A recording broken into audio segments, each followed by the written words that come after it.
तत्वानुसंधान ग्रंथामध्ये पान नंबर 138 पेजवर वरून 8वी ओळ बरोबर आहे ना. मध्येच आहे और कल्पतरू ग्रंथ के करता आचार्य नेतो बरोबर. तर विषय हा चालू आहे की तत्वमसी इत्यादी महावाक्याच्या द्वारे अखंड अर्थाचा बोध होतो, परंतु ब्रह्मबोध होतो, ब्रह्माचा बोध होतो, ब्रह्माचं ज्ञान होतं, अखंड ब्रह्माचं ज्ञान होतं. तर ब्रह्मामध्ये ब्रह्माच्या ठिकाणी अखंडपणा काय आहे हा प्रश्न चालू होता. तर 2 परिभाषा होऊन गेल्या. एक सांगितली होती काय, विजातीय सजातीय स्वगत भेद शून्यत्वम अखंडत्वम.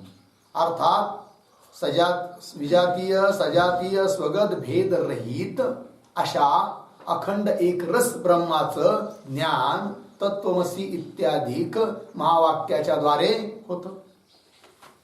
दुसरी एक परिभाषा केली होती अखंडत्वाची काय बरं, त्रिविध परिच्छेद शून्यत्वम अखंडत्वम. 3 प्रकारचे परिच्छेद आहेत. देश परिच्छेद, वस्तू परिच्छेद, काल परिच्छेद. त्यांच्या परिभाषा पण होऊन गेल्या आहेत.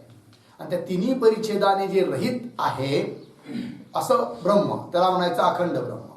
आणि त्या अखंड ब्रह्माचा बोध होतो कशाने, तत्वमसी इत्यादिक महावाक्याने बरोबर. आणखीन एक कल्पतरू नावाचा ग्रंथ आहे. त्या ग्रंथाचे जे कर्ते आहे आचार्य म्हणजे शंकराचार्य नाही, त्या ग्रंथाचे कर्ते जे असतील तर त्यांनी सुद्धा एक अखंडत्वाचं लक्षण केलेलं आहे, अखंडपणाचं. ते काय आहे ते आता या ठिकाणी ग्रंथकार सांगत आहेत. और कल्पतरू ग्रंथ के कर्ता आचार्य ने तो अखंडपणे का यह लक्षण करे आहे काय बरं, अपर्यायानेक शब्द प्रकाशत्वे सती अविशिष्टत्वम अखंडत्वम असं लक्षण केलं आहे. तिथे एक वर्ण सुटला आहे, नेच्या नंतर क पाहिजे, ने आणि शच्या मध्ये क टाकायचा त्या लक्षणामध्ये.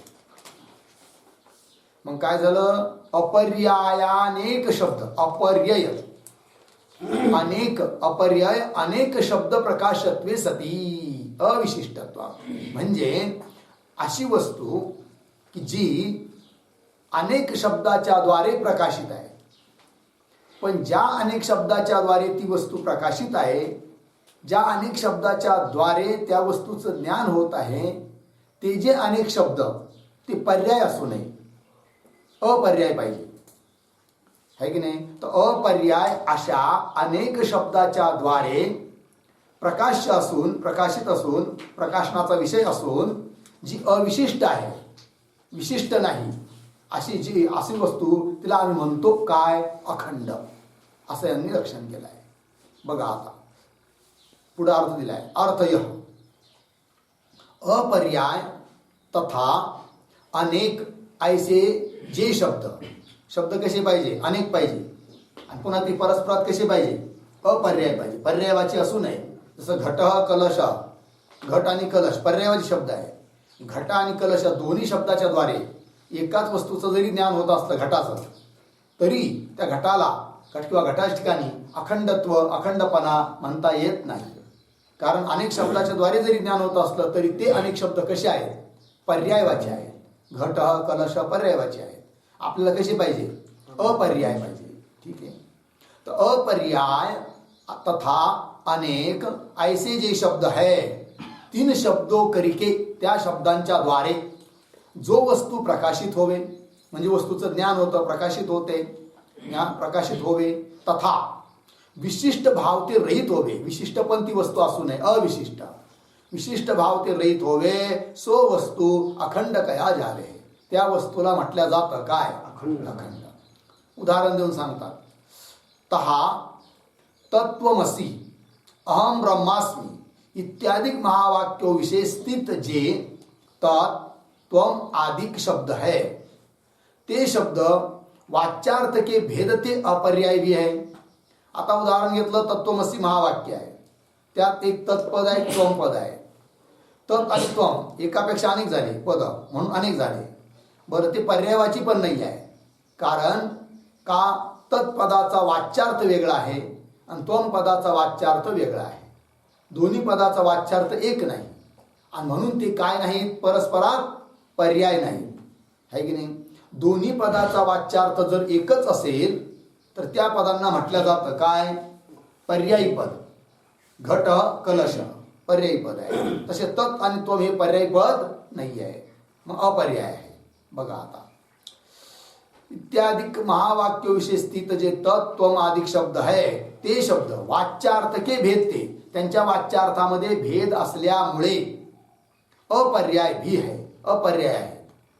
तथा अनेक भी आहे, कारण तत् आणि त्वम दोन झाले आणि एकापेक्षा जास्त जास्त त्याला काय म्हटलं जातं, अनेक. अनेक भी आहे. ऐसे शब्दों करके सो ब्रह्म प्रकाशित है. असे जे तत् आणि त्वम अनेक अपर्यायवाची शब्द त्यांच्याद्वारे बोध होतो कुणाचा, ब्रह्माचा. प्रकाशित कोण झालं, ब्रह्म. शब्दों करके सो ब्रह्म प्रकाशित है. तथा विशिष्ट भाव ते रहित भी है कौन, ब्रह्म. त्याच ठिकाणी कोणताही विशेषता नाही आहे, विशिष्ट भावाने रहित आहे. विशिष्ट भाव ते रहित भी है, यही ता ब्रह्म विषय अखंडपणा आहे. म्हणून त्या ब्रह्मा ठिकाणी काय झाला, अखंडपणा. तहा आता व्यतिरिक्त उदाहरण, ता घट कलश इन अनेक शब्दों करके यद्यपि घट प्रकाशित है की नाही, एकाच घटाचं ज्ञान होऊ राहिलं अनेक पदांच्या द्वारे. अनेक पद कोण कोण, उदाहरण घट कलश, ठीक आहे ना. त्यांच्याद्वारे प्रकाशित आहे घट, तथापि ते शब्द अपर्याय नाही आहे, अपितु पर्याय आहे. घट कलश हे शब्द परस्परात कसे आहेत, पर्यायवाचे आहेत. म्हणून जरी अनेक शब्दाच्या द्वारे प्रकाशित होत असला घट, तरी तो अखंडपणा त्याच्या ठिकाणी आहे असं म्हणता येत नाही. कारण ज्या अनेक शब्दाच्या द्वारे घट प्रकाशित होत आहे ते अनेक शब्द आपल्याला अपर्याय पाहिजे होते, पण इथं कसे आहेत, पर्याय आहे. कोण कोण, घट कलश. घट कलश इन अनेक शब्दों करके यद्यपि प्रकाशित है घट, तथापि ते शब्द अपर्याय नहीं है किंतु पर्याय ही है. और आता दुसरं उदाहरण, व्यतिरिक्त उदाहरण, नीलम उत्पलम इन अपर्याय अनेक शब्दों करके यद्यपि उत्पल प्रकाशित है, तथापि सो उत्पल विशिष्ट भावते रहित नहीं है. म्हणून उत्पलाच्या ठिकाणी अखंडपणा नाही. आता बघा काय उदाहरण दिलं, नीलम उत्पलम, दोन पद आहेत. नील एक पद आहे, उत्पल एक पद आहे, ठीक आहे. हे दोन्ही पद पर्यायवाचे नाही आहे. नील पदाचा अर्थ निळा रंग आहे, उत्पल पदाचा अर्थ कमळ आहे, बरोबर आहे की नाही. तर पर्यायवाचे आहे का ते, नाही. दोघा पदांचा अर्थ भिन्न भिन्न असल्यामुळे पर्यायवाची नाही, म्हणजे अपर्याय आहे. अपर्याय असून अनेक शब्दाच्या द्वारे प्रकाशित आहे कोण, कमळ. तरी पण त्या कमळाच्या ठिकाणी अखंडपणा म्हणता येत नाही.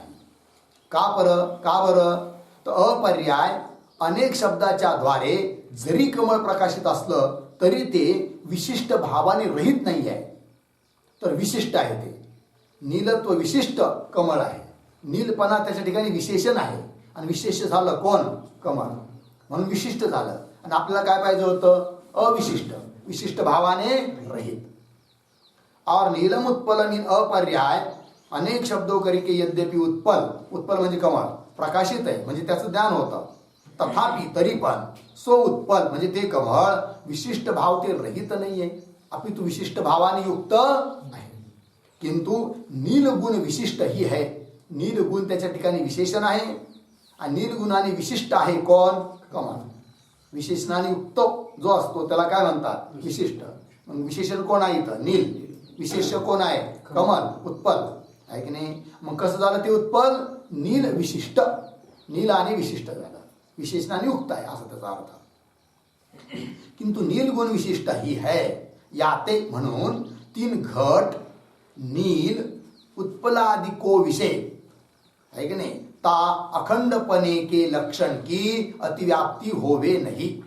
म्हणून घटाच्या ठिकाणी किंवा नील उत्पल या इत्यादिकाच्या ठिकाणी अखंडपणाचं जे लक्षण आहे त्या लक्षणाची काय होत नाही, अतिव्याप्ती होत नाही. लागलं एवढं. आता पुढे यद्यपि आता लक्षण काय केलं होतं वर, अपर्याय अनेक शब्दाच्या द्वारे प्रकाशित असून जो अविशिष्ट आहे त्याला म्हणायचं काय, अखंडार्थ. आता इथं शंका घेत आहेत पूर्वपक्षी. तो म्हणतो काय, तुम्ही म्हणता की अनेक अपर्याय शब्दाच्या द्वारे प्रकाशित ब्रह्म आहे, पण असं कसं तुम्हाला म्हणता येईल, कारण शब्द तर कोणत्याच शब्दाच्या द्वारे प्रकाशित होत नाही असं तर आम्ही ऐकलेलं आहे, सिद्धांत आहे की नाही. श्रुती सांगते यतो वाचो निवर्तन्ते अप्राप्य मनसा सह.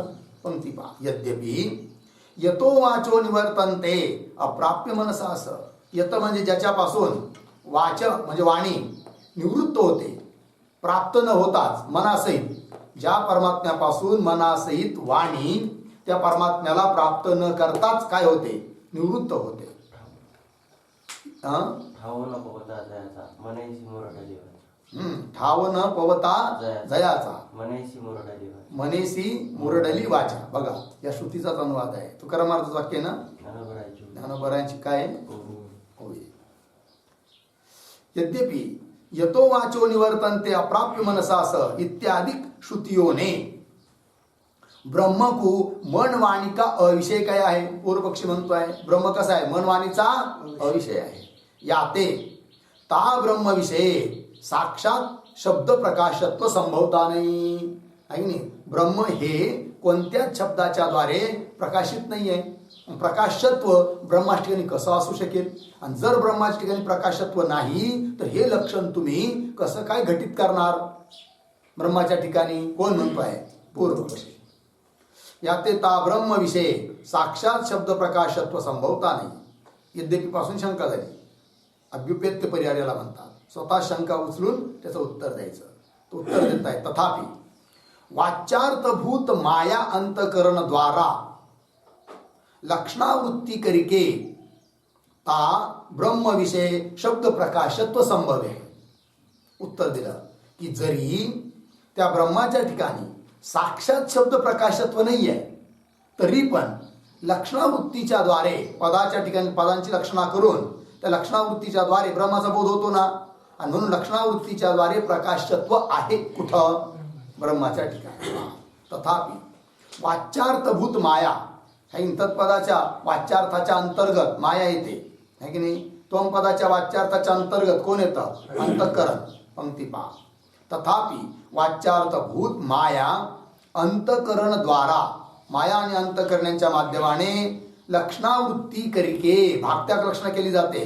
तत्पदाच्या वाच्यार्थातील माया भागाचा त्याग, अंतःकरण भागाचा त्याग आणि त्याच्या संबंधी असणारं जे चैतन्य त्याचं ग्रहण. वाच्यार्थभूत माया अंतःकरण द्वारा लक्षणावृत्ती करिके, लक्षणावृत्तीच्या द्वारे ता ब्रह्म विषय त्या ब्रह्माच्या ठिकाणी शब्द प्रकाशत्व संभव आहे. लागलं एवढं. जो कदाचित म्हणजे जर कदाचित लक्षणावृत्ती करिके भी, लक्षणावृत्तीच्या द्वारे देखील ता ब्रह्माविषयी शब्द प्रकाशत्व नाही मानिये तो है की नाही. ब्रह्माच्या ठिकाणी शब्द प्रकाशत्व जर मानलं नाही तर शक्तिवृत्तीने तर प्रकाशित नाहीच आहे ब्रह्म, पण लक्षणावृत्तीच्या द्वारे सुद्धा ब्रह्माचा बोध होत नाही, ब्रह्म प्रकाश नाही असं जर मानलं तर काय अडचणी सांगतात. तर लक्षणावृत्ती करिके विता ब्रह्मविषयी शब्द प्रकाशत्व नाही मानिये तो काय होईल, तम तू औपनिषदम पुरुषम पृच्छामी असं श्रुती आहे की नाही. अर्थ य काय, तर उपनिषद रूप शब्द प्रमाण करिके जानने योग्य तिस परमात्मा के स्वरूप को मैं तुम्हारे से पूछता हूं, असा प्रश्न आलेला आहे उपनिषदामध्ये आहे की नाही. शिष्याने प्रश्न केलाय गुरुला काय की तम तू औपनिषदम पुरुषम पृच्छामी. औपनिषद म्हणजे उपनिषदाच्या द्वारे प्रतिपादन केल्या जाणारा जो परमात्मा रूप पुरुष आहे त्याच्या बाबतीत मी विचारत आहे असा अर्थ. आणि जर शब्दाच्या द्वारे, शब्दाच्या लक्षणावृत्तीच्या द्वारे सुद्धा ब्रह्माचा बोध होत नसेल तर औपनिषदम पुरुषम असा शब्द प्रयोग मग का झाला असता, झालाच नसता. परंतु झालेला आहे की औपनिषदम म्हणजे उपनिषदाच्या द्वारे प्रतिपाद्य ब्रह्म, त्याच्या बाबतीत मी विचारत आहे असा प्रश्न केलाय. याचा अर्थ उपशब्दांच्या द्वारे शब्दाच्या लक्षणावृत्तीच्या द्वारे ब्रह्माचा बोध होतो. आणि म्हणून जरी ब्रह्माच्या ठिकाणी शब्दाकडून साक्षात प्रकाशत्व नसलं तरी लक्षणावृत्तीच्या द्वारे प्रकाशत्व आहे कुठं? ब्रह्माच्या ठिकाणी. आणि म्हणून जे अखंडत्वाचं लक्षण केलेलं आहे ते घटित होण्याकरिता अडचण येत नाही. काय लक्षण आहे ते? अपर्याय अनेक शब्द प्रकाशत्वे सती अविशिष्टत्व. अपर्याय अनेक शब्दाच्या द्वारे प्रकाश आहे की नाही ब्रह्म? मग आहे, लक्षणावृत्तीला घेऊन. जो कदाचित लक्षणावृत्ती करिके भी ता ब्रह्म विषय शब्द प्रकाशत्व नहीं मानिये तो तम त्वोपनिषदम पुरुषम पृच्छामि अर्थय. उपनिषद रूप शब्द प्रमाण करके जानने योग्य तिस परमात्मा के स्वरूप को मैं तुम्हारे से पूछता हूं. इस श्रुति का विरोध प्राप्त होवेगा. आणि म्हणून लक्षणावृत्तीच्या द्वारे सुद्धा ब्रह्म प्रकाशित नाही असं म्हणता येत नाही. अपितो लक्षणावृत्तीच्या द्वारे ब्रह्माचा बोध होतो. याते म्हणून तत्त्वमसी अधिक महावाक्य त्वम पद के लक्ष्य अर्थ को ग्रहण करिके ता अखंड स्वरूप के प्रतिपादन विषय प्रवर्त होवे है. यह उक्त अर्थ सर्व दोषते रहित है इति. लागलं पंक्ती पहा. याते म्हणून तत्त्वमसी अधिक महावाक्य. काय बरं? त्याच्या महावाक्यातील तत् त्वम पद के लक्ष्य अर्थ को ग्रहण करिके. लक्षार्थाचं ग्रहण करायचं आहे, शक्यार्थाचं ग्रहण करायचं नाही. लक्ष्य अर्थ को ग्रहण करके तर अखंड स्वरूप के प्रतिपादन विषय, त्या अखंड स्वरूपाचं प्रतिपादन करण्यामध्ये प्रवर्त होवे है. प्रवर्त होवे आहे कोण? प्रवर्त हो याचा करता कोण आहे वाक्यात? तत्त्वमसी अधिक महावाक्य प्रवर्त होवे है. तत्त्वमसी अधिक महावाक्य प्रवृत्त होतात. कशाला? ब्रह्माचा बोध करून देण्याकरिता. कशा पद्धतीने? लक्षणावृत्तीच्या द्वारे अखंड स्वरूपाचा बोध करून देण्याकरिता प्रवृत्त आहेत कोण? तत्त्वमसी अधिक महावाक्य. य उक्त अर्थ सर्व दोषते रहित है इति. लागला अर्थ? चला आता अखंडत्वाचं लक्षण, 3 लक्षण झाले आतापर्यंत, बरोबर आहे की नाही? आता पुढे पूर्व पक्षी काही शंका करतो आहे. काय म्हणतो? उत्तरी से तत्त्वमसी अधिक महावाक्य ता अखंड अर्थ के बोधक हो, परंतु ता अखंड अर्थ बोध करके इस अधिकारी पुरुष को कौन फल होवे है? ठीक आहे, ही शंका झाली. पूर्व पक्षी म्हणतो ठीक आहे, काही हरकत नाही, आम्ही मान्य करतो की तत्त्वमसी इत्यादी महावाक्याच्या द्वारे अखंड अर्थाचा बोध जिज्ञासूला होतो, हरकत नाही, स्वीकार आहे, मान्य आहे. पण समजा एखाद्या मुमुक्षुला तत्त्वमसी महावाक्याचा विचार करून अखंड अर्थाचा बोध झाला, त्याच्यापासून त्याला फल काय, काय मिळालं, लाभ काय झाला, प्रयोजन काय, असा प्रश्न. परंतु तो अखंड अर्थ के बोध करके अखंड अर्थाच्या बोधाच्या द्वारे इस अधिकारी पुरुष को कौन फल होवे, असा प्रश्न. उत्तर समाधान. श्रोत्रिय ब्रह्मनिष्ठ गुरु जबी म्हणजे जेव्हा इस अधिकारी पुरुष के प्रति, या अधिकारी पुरुषाकरिता तत्त्वमसी अधिक महावाक्य का उपदेश करे है. महावाक्याचा, तत्त्वमसी इत्यादी महावाक्याचा काय करतात? उपदेश करतात. कोण? गुरु. कसे गुरु? श्रोत्रिय ब्रह्मनिष्ठ गुरु उपदेश करतात. कुणाला? शिष्याला. म्हणजे इथं कोण? अधिकारी पुरुषाला. तो अधिकारी पुरुष के प्रति तत्त्वमसी अधिक महावाक्य का उपदेश करे हैं, तभी तेव्हाच इस अधिकारी पुरुष को भागत्याग लक्षणा करके माया अंतकरणाधिक वाच्य भाग के परित्याग पूर्वक अखंड ब्रह्म का ज्ञान होवे है. मग त्या ऐकणाऱ्या अधिकारी पुरुषाला अखंड ब्रह्माचं ज्ञान होऊन जातं. कसं बरं? भागत्याग लक्षणेच्या द्वारे. भागत्याग लक्षणेतून कशाचा त्याग केला जातो? तत्पदाच्या वाच्यार्थातील माया या भागाचा त्याग, चैतन्य भागाचं ग्रहण. त्वम पदाच्या वाच्यार्थातील अंतकरण भागाचा त्याग आणि अधिष्ठान चैतन्याचं ग्रहण. माया अंतकरणाधिक वाच्य भाग के परित्याग पूर्वक, वाच्य भागाचा त्याग पूर्वक अखंड ब्रह्म का ज्ञान होवे. लागले एवढं? अर्थात अखंड अर्थाचं ज्ञान झालंय मुमुक्षुला. म्हणजे नेमकं काय झालं? ऐक नाही, सांगतायत. अर्थात अहम ब्रह्मास्मी ब्रह्म एव अहमस्मी या प्रकार का परस्पर अभेद विषयक अपरोक्ष ज्ञान होवे, यालाच म्हणायचं अखंड अर्थाचं ज्ञान. अखंड अर्थाचं ज्ञान म्हणजे काय? परस्पर अभेद विषयक अपरोक्ष. परस्पर अभेद विषयक अपरोक्ष म्हणजे काय बरं? दिलंय तिथं अहम ब्रह्म अस्मी, इकडून स्वतःकडून मी ब्रह्म आहे. आता पुढं ब्रह्म मी आहे की नाही? माझ्या ठिकाणी ब्रह्माचा बोध, ब्रह्माच्या ठिकाणी मीपणाचा बोध, यालाच म्हणायचं अखंड अर्थाचा बोध, अखंड अर्थाचं ज्ञान आहे की नाही? पहिल्या वाक्यात काय झालं? अहम ब्रह्मास्मी म्हणजे मी ब्रह्म आहे. दुसऱ्या वाक्यात काय झालं? ब्रह्म मी आहे. यालाच दुसऱ्या भाषेत बोलायचं झालं तर ओतप्रोत भावाने चिंतन म्हटलं जातं. ठीक आहे, किंवा अनुलोम विलोम पद्धतीने चिंतन असंही म्हटलं जातं. ठीक आहे, पंक्ती पहा. अर्थात अहम ब्रह्मास्मी ब्रह्म एव अहम अस्मी या प्रकार का परस्पर अभेद विषयक अप्रोक्ष ज्ञान होवे, हाच अखंड अर्थ, हेच अखंड अर्थाचं ज्ञान आहे. तहा अहम ब्रह्मास्मी यह वृत्तीतो, आता हे अहम ब्रह्मास्मी या वृत्तीतून असा जो बोध झाला आहे, वृत्तीरूप ज्ञान झालेला आहे, त्याच्यातून काय अर्थ समोर येतो आणि काय लाभ होतो हे सांगताय. त्याचप्रमाणे ब्रह्म एव अहम अस्मी अशी वृत्ती झाली तर तिच्यातून काय लाभ होतो, या दोन्ही गोष्टीचं स्पष्टीकरण ग्रंथकार करत आहे. तहा अहम ब्रह्मास्मी यह वृत्ती तो अहम पदार्थ प्रत्येक आत्माविषय. अहम पदार्थ म्हणजे अहम पदाचा अर्थ. अहम पदाचा अर्थ कोण आहे? प्रत्येक आत्मा म्हणजे कोण? अंतरात्मा म्हणजे कोण? साक्षी, कुटस्थ, पारमार्थिक जीव, त्याला म्हणायचं काय? अहम पदाचा अर्थ आहे की नाही? अर्थात अहम पदाचा लक्षार्थ, त्वम पदाचा लक्षार्थ चैतन्य, तो झाला अहम पदाचा अर्थ. पंक्ती पहा.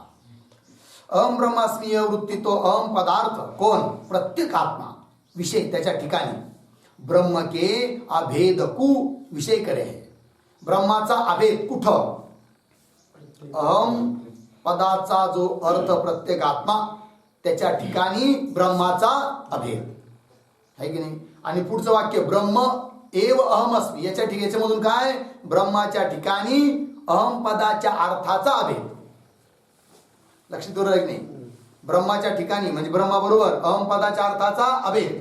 कोणतं वाक्य? ब्रह्म एव अहम अस्मी. आणि अहम पदाचा जो अर्थ त्याच्या ठिकाणी ब्रह्माचा अभेद. कोणतं वाक्य? अहम ब्रह्मास्मी. कळलं? पंक्ती पहा. तर अहम ब्रह्मास्मी यह वृत्ति तो अहम पदार्थ प्रत्येक आत्मा विषय ब्रह्म के अभेद को विषय करे है. और ब्रह्म एव अहम अस्मी यह वृत्ती तो काय करते? ब्रह्म विषय म्हणजे ब्रह्माच्या ठिकाणी ता प्रत्येक आत्मा के अभेद को विषय करे, म्हणजे प्रत्येक आत्म्याचा अभेद कुणाबरोबर? ब्रह्माबरोबर असं ज्ञान करून देते. तहा अहम पदार्थ प्रत्येक चेतन विषय सर्वको अपरोक्षपणा तथा आत्मपणा सिद्ध है. बरोबर? अहम पदाचा अर्थ जो प्रत्येक आत्मा चेतन तो सर्वांना अपरोक्ष आहे. प्रत्येकाला आपला आत्मा कसा आहे? अपरोक्ष आहे म्हणजे प्रत्यक्ष आहे. आणि पुन्हा कसा आहे? आत्मपणा आहे त्याच ठिकाणी आहे की नाही? परकेपणा नाही आहे. ता अहम पदार्थ प्रत्येक चेतन विषय सर्वो को अपरोक्षपणा तथा आत्मपणा सिद्ध है. और ब्रह्म को परोक्ष तथा अनात्मा माने सर्व लोक प्रायः शास्त्र संस्कार रे ब्रह्माला कसं मानतात? काही लोक तर ब्रह्मच मानत नाही, तो बांगणेराळा. थोडंफार शास्त्र शिकले जरी असले तर त्यांना वाटतं ब्रह्म कुठंतरी आहे. म्हणजे ब्रह्माविषयी कशी बुद्धी आहे? परोक्षतेची बुद्धी आहे. कुठं? ब्रह्माच्या बाबतीत ब्रह्म कसं वाटतं? परोक्ष, दूर कुठंतरी वाटतं, प्रत्यक्ष वाटत नाही. पुन्हा कसं वाटतं? मी आत्मा आहे, माझ्याहून भिन्न आहे, अर्थात अनात्मा वाटतं. ब्रह्माच्या ठिकाणी भ्रमाने दोन धर्म दिसून येतात. कोण कोण? परोक्षत्व, अनात्मत्व, ही ब्रह्माच्या ठिकाणी दिसून येतात. पण अहम ब्रह्म अस्मी या म्हणण्यातून त्या दोन्हीही भ्रमात्मक धर्माची निवृत्ती होते. कशी? तर अहम म्हणजे कोण? प्रत्येक आत्मा, त्याच्या ठिकाणी ब्रह्माचा अभेद. आता आत्मा जो आहे आपला तोच ब्रह्म झाला, म्हणजे ब्रह्माचा अभेद त्याच ठिकाणी केला. मग आता ब्रह्माच्या ठिकाणी परोक्षत्व राहिलं का? नाही राहिलं. आता ब्रह्माच्या ठिकाणी अनात्मत्व राहिलं का? नाही. ब्रह्माच्या ठिकाणी भ्रमाने जो परोक्षपणा वाटतो आहे की नाही, पुन्हा अनात्मपणा वाटतो, त्याची निवृत्ती होते. कोणत्या बोधाने? अहम ब्रह्म अस्मी या बोधाने. या अखंडार्थाचा बोध आहे हा, आहे की नाही? मग या पहिल्या बोधाने कशाची निवृत्ती झाली? ब्रह्माच्या ठिकाणी परोक्षतेची भ्रांती निवृत्त झाली. ब्रह्माच्या ठिकाणी अनात्मतेची जी भ्रांती होती ती निवृत्त झाली. बरोबर? चला तर हा अहम पदार्थ प्रत्येक चेतन विषय सर्व को अपरोक्षपना तथा आत्मपना सिद्ध है और ब्रह्म को परोक्ष तथा अनात्मा माने. जेव्हा प्रत्येक आत्मा विषय प्रत्येक आत्म्याच्या ठिकाणी ब्रह्म के अभेद को विषय करणे हारा, ब्रह्माच्या अभेदाला विषय करणार कोण? अहम ब्रह्मास्मी या प्रकार का अपरोक्ष ज्ञान होवे है. तभी तेव्हाच ता ज्ञान ते त्या ज्ञानाने काय झालं? ब्रह्म के परोक्षपणे की तथा अनात्मपणे की निवृत्ती होवी जाए. ब्रह्माच्या ठिकाणी परोक्ष भ्रांतीची आणि अनात्मपणाची भ्रांतीची काय होते? निवृत्ती होते. निवृत्ती होई जावे. और इस जीवात्मा को लोक परिचिन्न. आता दुसरं एक विषय झाला इथं. दुसरं वाक्य कोणतं होतं?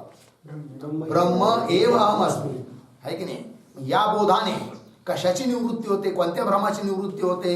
हे आता ग्रंथकार सांगतात. तर ध्यान द्या. तर प्रत्येक व्यक्ती आपल्या जीवाला कसा मानतो? परिचिन्न मानतो. कसा मानतो? परिचिन्न मानतो. पुन्हा कसा मानतो? अब्रह्म. अब्रह्म म्हणजे ब्रह्माहून भिन्न मानतो. आपल्या प्रत्येक आत्म्याला प्रत्येक मनुष्य कसा मानतो? ब्रह्माहून भिन्न मानतो. आणि पुन्हा कसा मानतो? परिचिन्न मानतो. बरोबर? पण आता बोध झालाय ब्रह्म, ते जे ब्रह्म आहे ना तेच मी आहे. मग आता ब्रह्म परिचिन्न आहे का व्यापक आहे? व्यापक. आता मीच ब्रह्म झालो अर्थात माझ्या ठिकाणी जो परिचिन्नपणा वाटत होता तो राहिला का? नाही. मग आत्म्याच्या ठिकाणी परिचिन्नपणाचा जो भ्रम होता तो निवृत्त झाला. एक. दुसरी गोष्ट काय?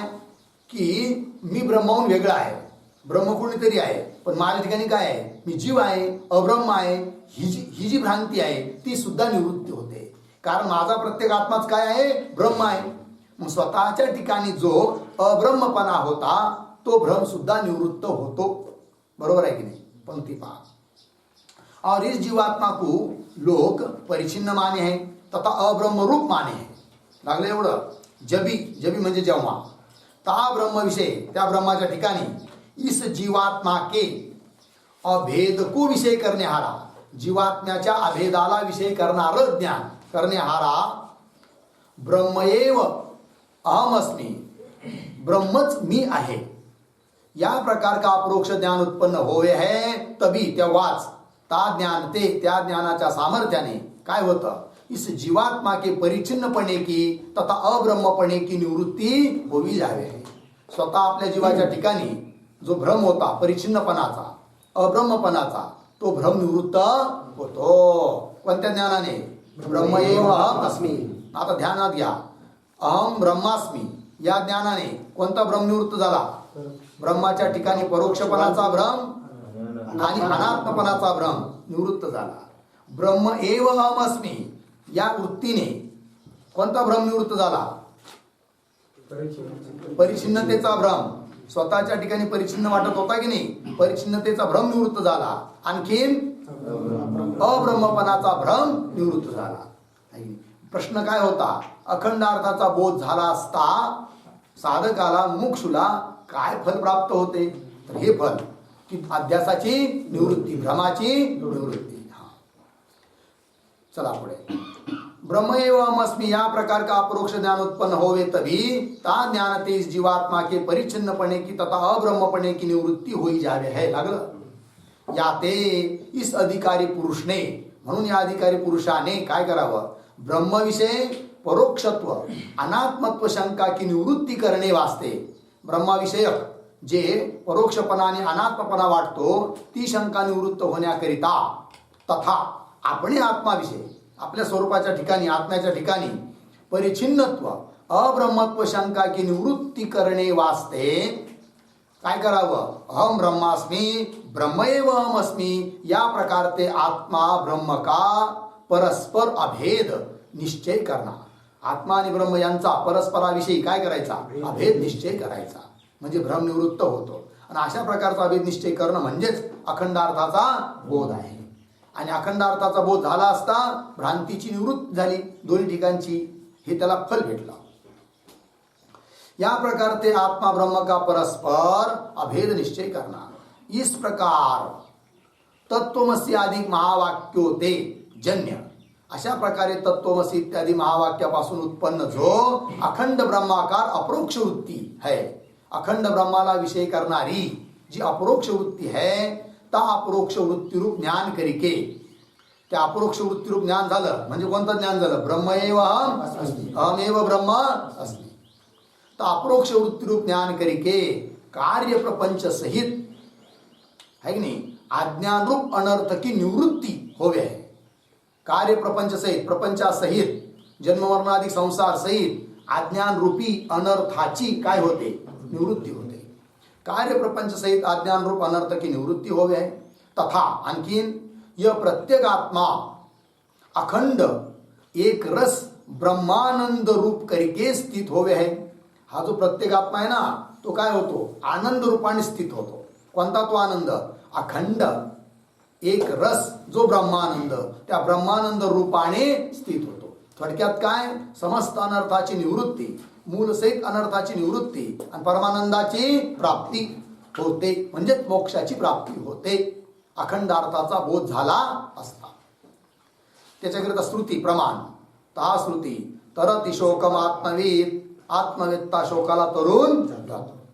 ब्रह्मवेद ब्रह्म एव भवती, ब्रह्मवेत्ता ब्रह्मच होतो. अर्थ यह, आत्मा के साक्षात्कार वाला पुरुष सर्व अनर्थ रूप शोक को नाश करे है. ज्याला आत्म्याचा साक्षात्कार झाला आहे की नाही, मीच्या रूपाने ब्रह्माचा बोध ज्याला झालेला आहे. मी देवदत्त यज्ञदत्त राम श्याम वगैरे नसून सर्वांचं सर्व संपूर्ण जगताचं अधिष्ठान भूत अखंड एक रस सच्चिदानंद गण ब्रह्म तेच मी आहे. ते माझं स्वरूप आहे की नाही. केवळ शब्दाने बोलत नाही, तर खरोखर जसं देहाच्या ठिकाणी मीपणाची वृत्ती असते, त्या सर्व वृत्तीचा बाध होऊन त्या चैतन्याच्या ठिकाणी अहमवृत्ती मी वृत्ती जोडल्या जाते.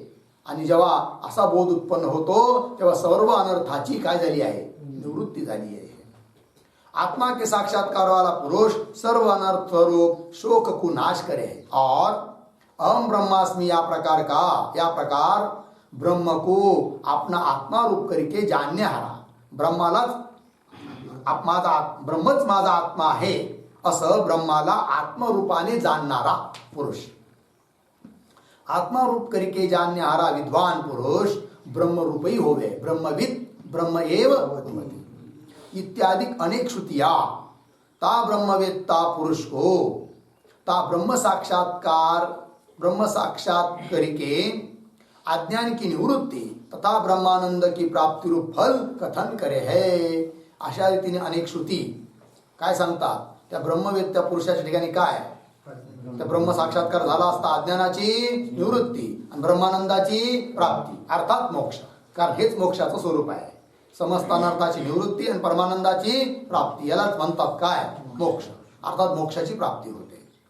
ब्रह्मानंद की प्राप्ती रूप फल कथन करे है. इति श्रीमद परमहंस परिव्राजकाचार्य श्री स्वामी उद्धवानंद गिरी पूज्यपाद शिष्येन स्वामी चिद्घनानंद गिरिना विरचिते प्राकृत तत्वानुसंधाने प्रथम परिच्छेद समाप्त. लागलं इति. अशा प्रकारे श्रीमद परमहंस परिव्राजकाचार्य कोण? श्री स्वामी उद्धवानंद गिरी, बरोबर. पूज्यपाद उद्धवानंद गिरीजी महाराज, त्यांचे शिष्य कोण? चिद्घनानंद मुनी. ठीक आहे की नाही? बघा किती आदर आहे आणि किती कृतज्ञता आहे. कृतज्ञता नाही, कृतज्ञता आहे. गुरुच्या नावाचा जरूर उल्लेख केला जातो, ग्रंथकार करतात. कळलं की नाही? असं नाही काय करायचं, झाला आता शिकून काय त्यांचा आपला संबंध आहे की नाही? आपलंच नाव घालूया, कशाला गुरुचं नाव? हा बघा, श्री स्वामी उद्धवानंद गिरी हे गुरु आहेत आणि त्यांचे शिष्य कोण? स्वामी चिद्घनानंद या ग्रंथाचे लेखक.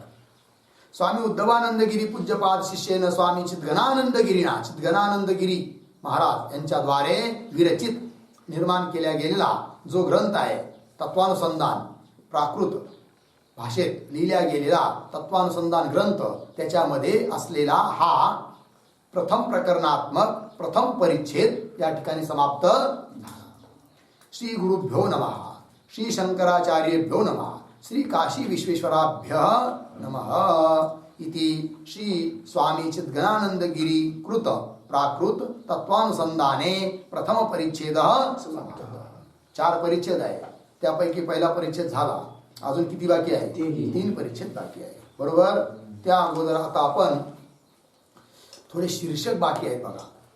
त्या प्रथम परिच्छेदामध्ये हिडिंग म्हणतो आपण त्याला, शीर्षक देणं गरजेचं आहे, त्याच्याशिवाय कळत नाही. तर पहिल्या पेज पासून काढा. सापडलं का? प्रस्तावनेची 4 पानं सोडून द्यायची आणि पहिलं पेज प्रथम परिच्छेद म्हणून.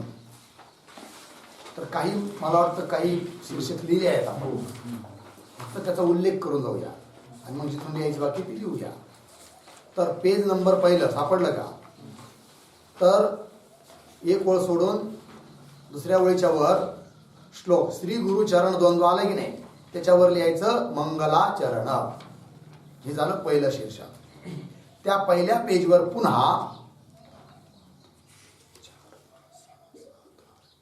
9 ओळ ना, 9 ओळ सोडून 10व्या ओळीमध्ये आलेला आहे 2चा आकडा आहे. अब संस्कृत इत्यादी, तिथे लिहायचं संस्कृत तत्वानुसंधान ग्रंथ का मंगलाचरण. झालं. चला पुढे. आता पेज नंबर 2 सर्वात वर पहिल्या पंक्तीत आलेला आहे 10 उक्त श्लोक विषय सापडलं. त्याच्यावर लिहा शीर्षक नंबर 3 अनुबंध चतुष्टय वर्णन. ज्यांचे लिहायचं राहिलं आहे ते लिहून घेऊ शकता. काय लिहिलं? अनुबंध चतुष्टय वर्णन. त्याच्यानंतर चला पुढे पान नंबर 3 वर वरून 6 ओळ सोडून 7व्या ओळीत आहे और ता ग्रंथ कारणे. 7व्या ओळीत सापडलं का? और ता ग्रंथ कारणे. त्याच्या डोक्यावर लिहा 4 नंबरचं शीर्षक काय की तत्वानुसंधान शब्द का अर्थ. तत्वानुसंधान शब्द का अर्थ.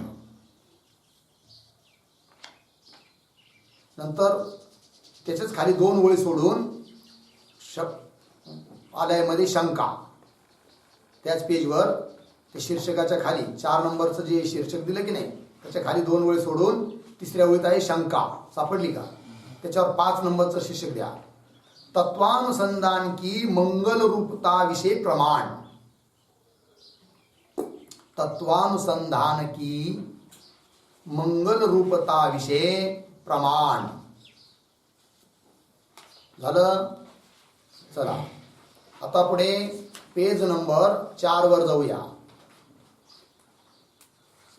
वरून 6 ओळ सोडून 7व्या ओळीत शेवटी आलाय शंका. त्याच्या डोक्यावर लिहायचं शीर्षक नंबर 6 जीव ब्रह्म के एकत्व का. जीव ब्रह्म के एकत्व का कंसात लिहा अभेद का कंस बांध. अभेद का पुढे असंभव कंसाच्या पुढे. जीव ब्रह्म के एकत्व का कंसात अभेद का असंभव. झालं. त्याच 4थ्या पेजवर शेवटची ओळ आहे. त्या शेवटच्या ओळीमध्ये आल्या बघा ऐसी वादी की शंका केली. सापडलं. त्याच्यावर शीर्षक द्या 7 नंबर जीव ब्रह्म के अभेद का संभव.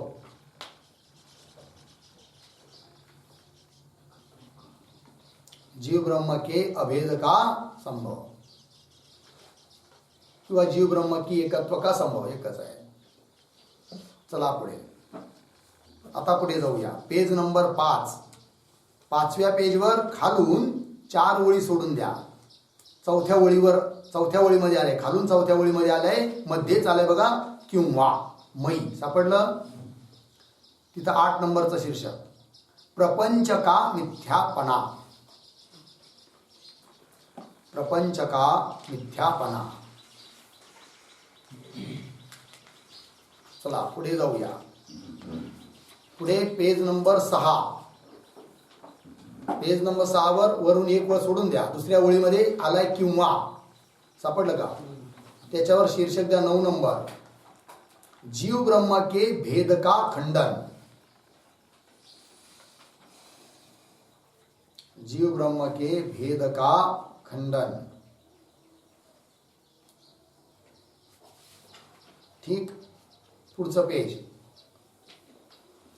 पेज नंबर 10 वर वरून एक ओळ सोडून द्यायची, दुसऱ्या ओळीत शब्द आलाय किंवा, किंवा विचार करके आलं असं आलंय ना, त्याच्यावर शीर्षक नंबर 10, सर्वत्र भेद का असंभव, सर्वत्र भेद का असंभव।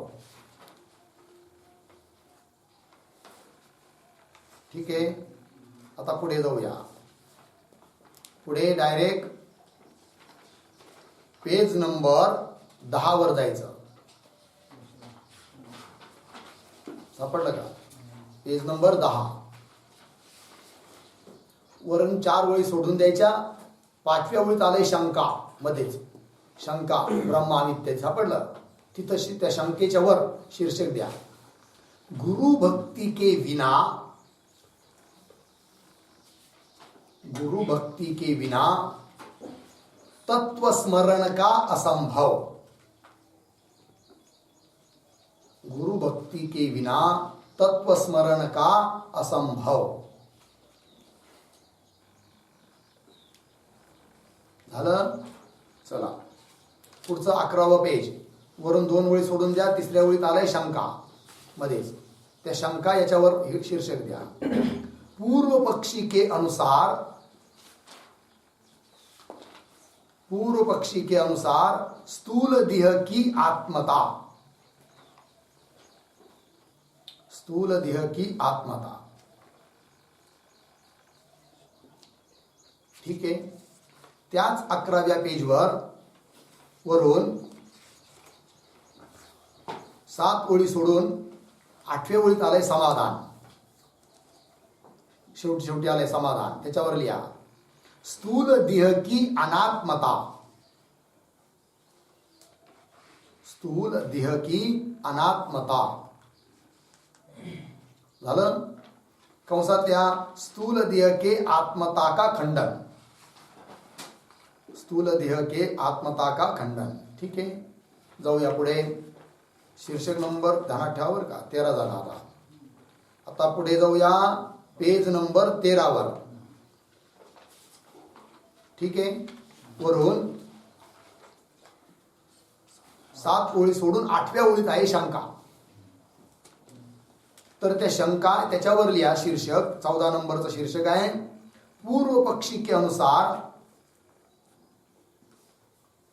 पूर्व पक्षी के अनुसार इंद्रियों की आत्मता, इंद्रियों की आत्मता। ठीक आहे, त्याच 13व्या पेजवर खालून 3 ओळी सोडून खालून तिसऱ्या ओळीत आलाय मध्येच समाधान, त्याच्या डोक्यावर लिहा 15 नंबरचं शीर्षक, इंद्रियों की अनात्मता सिद्धि,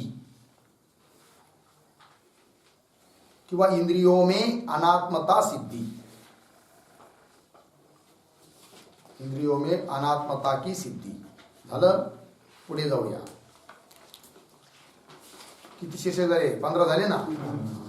आता पुढे जायचं डायरेक्ट पेज नंबर 16 वर,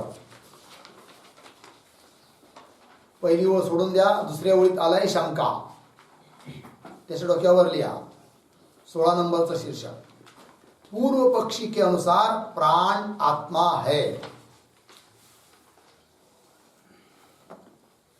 पूर्व पक्षी के अनुसार प्राण आत्मा है।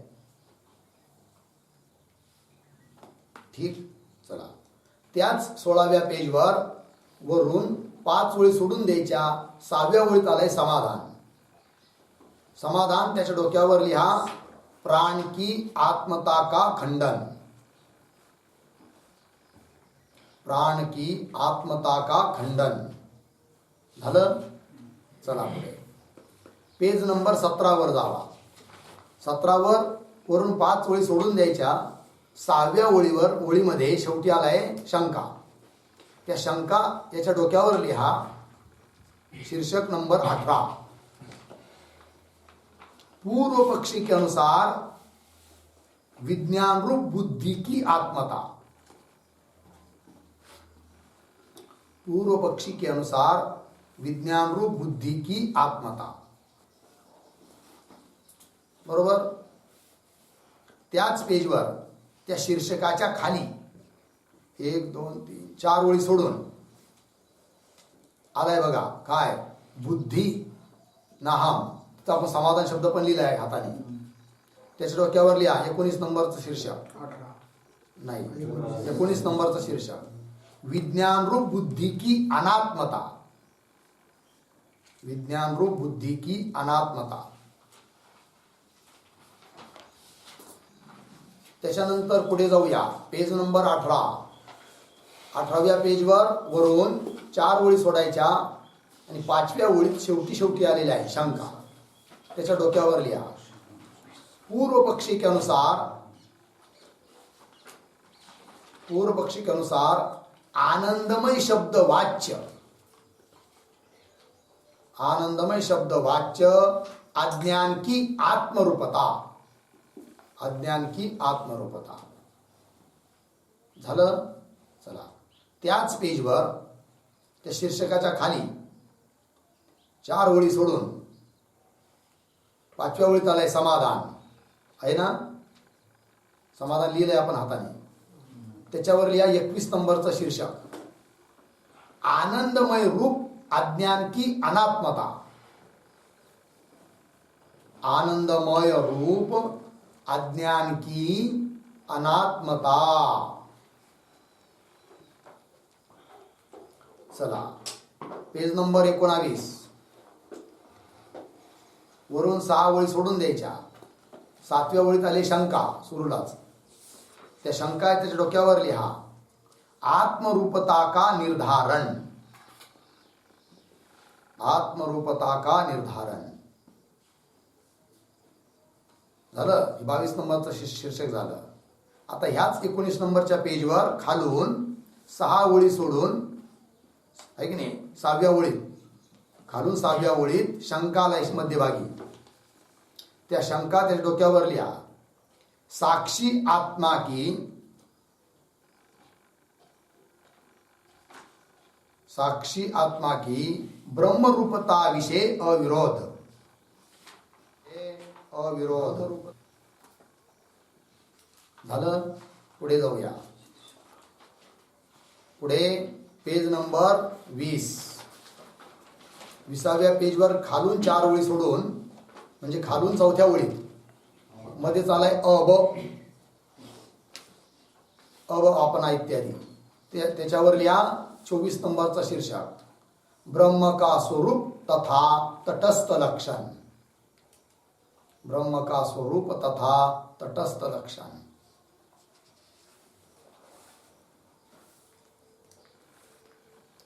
त्याच्यानंतर पुढचं पेज, पेज नंबर 21 वर खालून 6व्या ओळीत मध्येच आहे शंका, खालून 5 ओळी सोडून 6व्या ओळीत शंका आलाय बघा, त्या शंकेच्या डोक्यावर लिहा 25 नंबरचा शीर्षक, पूर्व पक्षी के अनुसार मंगलाचरण की अनावश्यकता, पूर्व पक्षी के अनुसार मंगलाचरण की अनावश्यकता। झालं? चला, पुढे जाऊया, 25 झालं ना? पुढे पेज नंबर 23 वर जा, वरून 4 ओळी सोडून 5व्या ओळीत आहे समाधान, त्या समाधान त्याच्या डोक्यावर लिहा, मंगलाचरण की आवश्यकता, मंगलाचरण की आवश्यकता। झालं? काय झालं? आता पुढे पेज नंबर 25 वर जाऊया, 25 वर वरून 5 ओळी सोडून 6व्या ओळीत आहे तहा श्रीमद शंकराचार्य, सापडलं का? त्याच्या डोक्यावर लिहा 27 नंबरचं शीर्षक, तत्वम पदार्थ के विचार की आवश्यकता, तत्वम पदार्थ के विचार की आवश्यकता।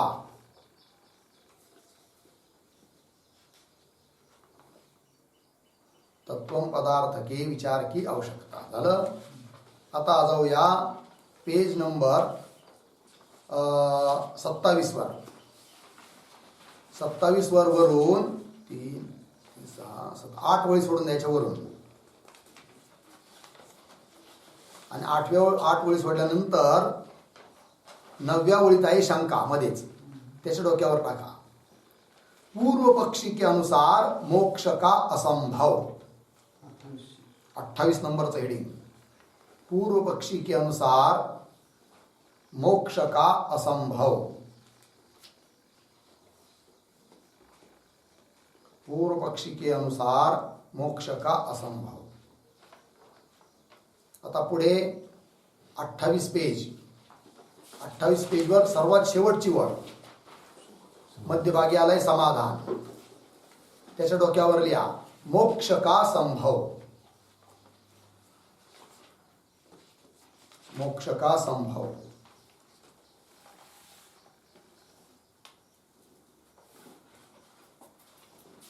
झालं. 29 नंबर शीर्षक झालं मोक्ष का संभव. आता पुढे पेज नंबर 29 पेजवर खालून चौथी ओळ मध्ये झालंय बघा. तहा असाधारण धर्म सापडला.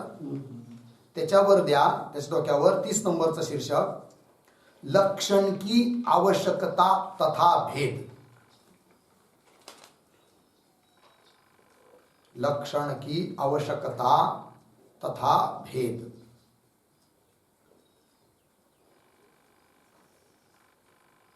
पुढे त्याच 29 पेजवर शेवटची वळ. शेवटच्या ओळीत शेवटचे 2 शब्द तहा कदाचित सापडलं. त्याच्या डोक्यावर शीर्षक द्यायचं तटस्थ लक्षण का स्वरूप तथा उदाहरण. तटस्थ लक्षण का स्वरूप तथा उदाहरण.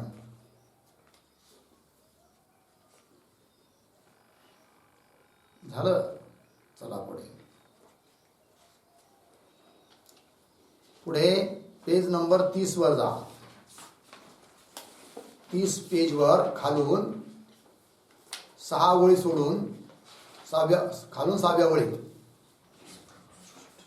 6व्या ओळीत शब्द आलाय इस प्रकार. सापडलं का? 30 पेजवर खालून 6व्या ओळीत आहे मध्यभागी इस प्रकार. त्याच्या डोक्यावर शीर्षक द्या ब्रह्म का तटस्थ लक्षण. ब्रह्म का तटस्थ लक्षण.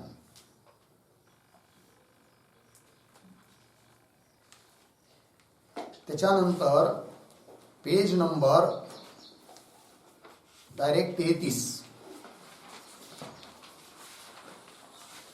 33 पेजवर एक ओळ सोडून दुसऱ्या ओळीमध्ये आलाय शंका. त्याच्या डोक्यावर शीर्षक द्या 33 नंबरचं शीर्षक. दुसऱ्या ओळीत शंका शब्द आलाय बघा. 33 पेजवर दुसऱ्या ओळीमध्ये शंका आहे मध्यभागी. त्याच्यावर 33 नंबरचं शीर्षक लक्षण के दोषों का कथन. लक्षण के दोषों का कथन.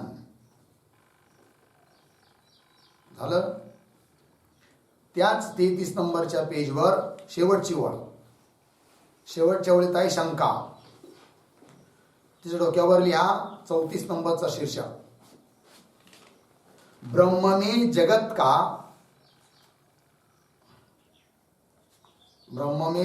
का अभिन्न निमित्तोपादानत्व का. अभिन्न निमित्तोपादानत्व का. ब्रह्म में जगत का अभिन्न निमित्तोपादानत्व का असंभव कथन.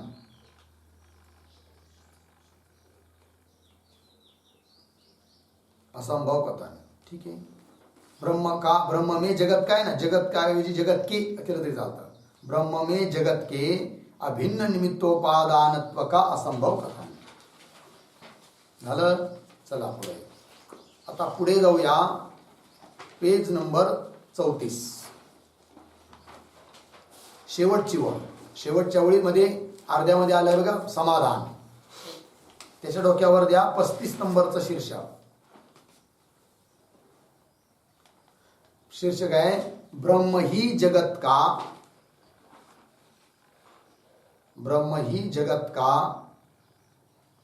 अभिन्न निमित्तोपादान कारण है। अभिन्न निमित्तोपादान कारण है। ब्रह्म ही जगत का अभिन्न निमित्तोपादान कारण है। झालं?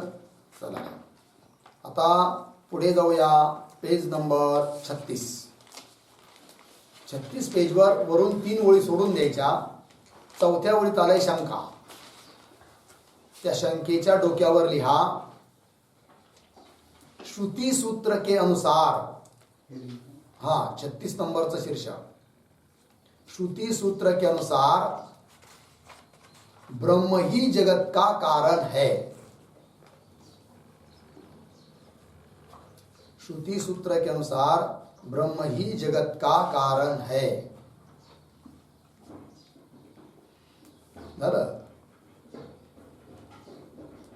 ब्रह्म ही जगत का कारण है। त्याच पेजवर खालून 4 ओळी सोडून म्हणजे खालून चौथ्या ओळीमध्ये आलाय याते मध्यभागी याते तातत त्याच्यावर शीर्षक द्या 37 नंबरचं 37 नंबर ब्रह्म का स्वरूप लक्षण। ब्रह्म का स्वरूप लक्षण झालं। पुढे जाऊया आता पेज नंबर 38 पहिल्याच ओळीमध्ये आहे तहा बाधा भाव विशिष्ट सापडलं। त्याच्यावर शीर्षक द्या 38 नंबर ब्रह्म के स्वरूप लक्षण में ब्रह्म के स्वरूप लक्षण में घटकीभूत पदों का अर्थ तथा प्रयोजन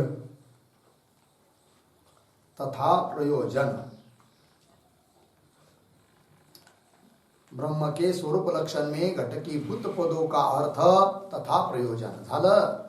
चला पुढे पेज नंबर 39 वर वरून 5 ओळी सोडून द्यायच्या। 6व्या ओळीत आलंय शंका। त्या शंका त्याच्या डोक्यावर लिहा 39 नंबरचं शीर्षक काय ब्रह्म सत्यादि स्वरूप है। ब्रह्म सत्यादि स्वरूप है इस विषयक प्रमाण।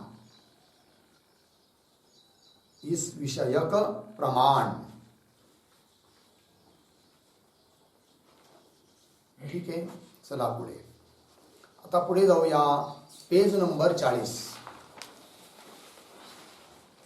पेजवर वरून 3 ओळी सोडून द्यायच्या। चौथ्या ओळीत आलंय शंका। त्याच्या डोक्यावर लिहा शंकेच्या 40 नंबरचं शीर्षक पूर्व पक्षी के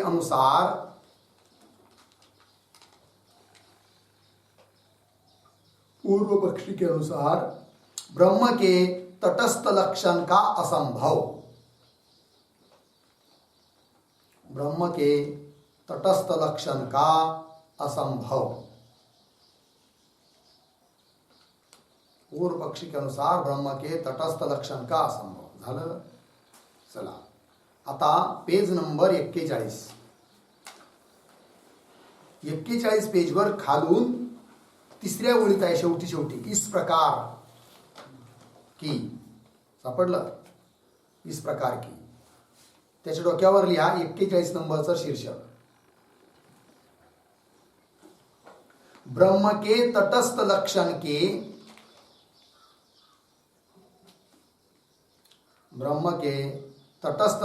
के सिद्धि वास्ते तत्पदार्थ का विभाग।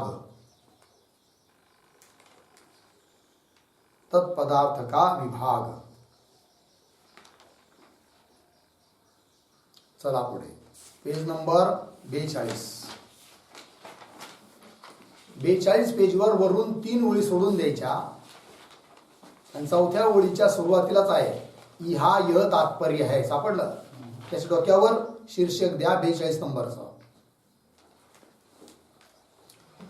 या ब्रह्म ही जगत का उपादान होने ते. ब्रह्म ही जगत का उपादान होने ते. ब्रह्म ही जगत का उपादान होने ते तटस्थ लक्षण का संभव. तटस्थ लक्षण का संभव. आता जाऊया पुढे. Page number 44. 44 पेजवर खालून 7व्या ओळीत आहे शंका. 7व्या ओळीत आहे शंका. त्या शंकेच्या डोक्यावर 43 नंबरचं शीर्षक पूर्व पक्षी के अनुसार माया की असिद्धि. पूर्व पक्षी के अनुसार माया की असिद्धि.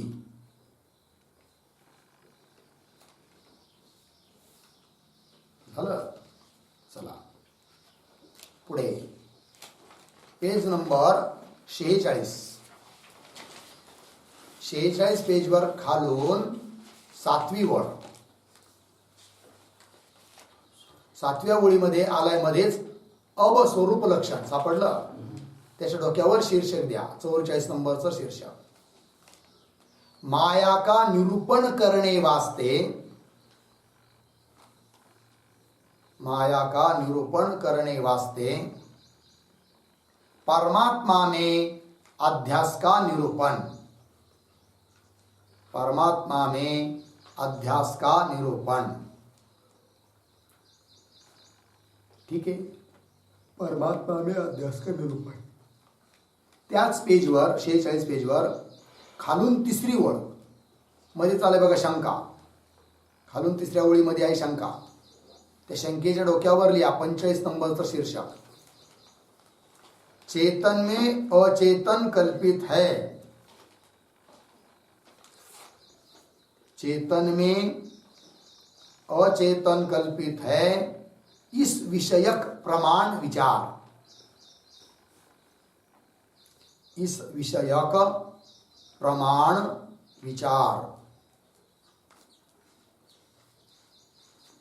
इस विषयक प्रमाण विचार. पुढे पेज नंबर 48 वरून 2री ओळ मध्येच आली शंका. त्या शंकेच्या डोक्यावर लिहा 46 नंबरचं शीर्षक चेतन तथा अचेतन विचार. चेतन तथा अचेतन विचार.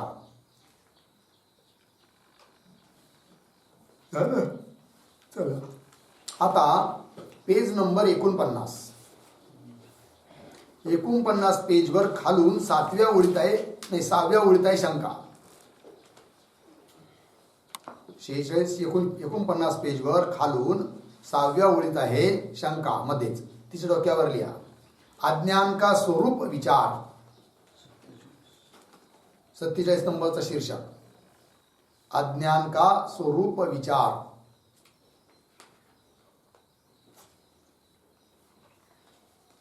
पुढे जाऊया पेज नंबर 50 पेजवर वरून 2 ओळी सोडून 3ऱ्या ओळीमध्ये इतने करिके असं आलंय की नाही, त्याच्यावर लिहा 48 नंबरचं शीर्षक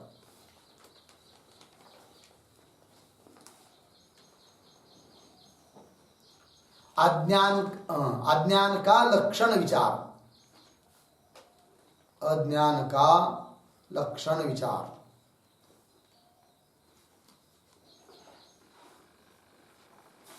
ठीक.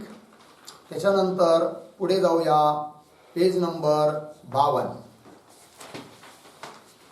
52 पेजवर खालून 4थ्या ओळीत आहे अबता अज्ञान विषय. सापडलं? खालून 4थ्या ओळीत आहे. त्याच्या डोक्यावर लिहा 49 नंबरचं शीर्षक अज्ञान विषयक प्रमाण निरूपण. अज्ञान विषयक प्रमाण निरूपण.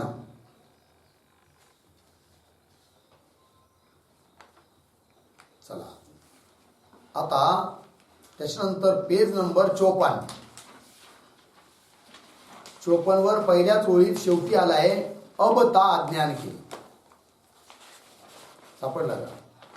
54 पेजवर पहिल्याच ओळीत आहे शेवटी अब ता अज्ञान के. त्याच्या डोक्यावर शीर्षक द्या 50 नंबरचं शीर्षक अज्ञान के भेद. अज्ञान के भेद. झालं बस. बाकीचा विचार नंतर.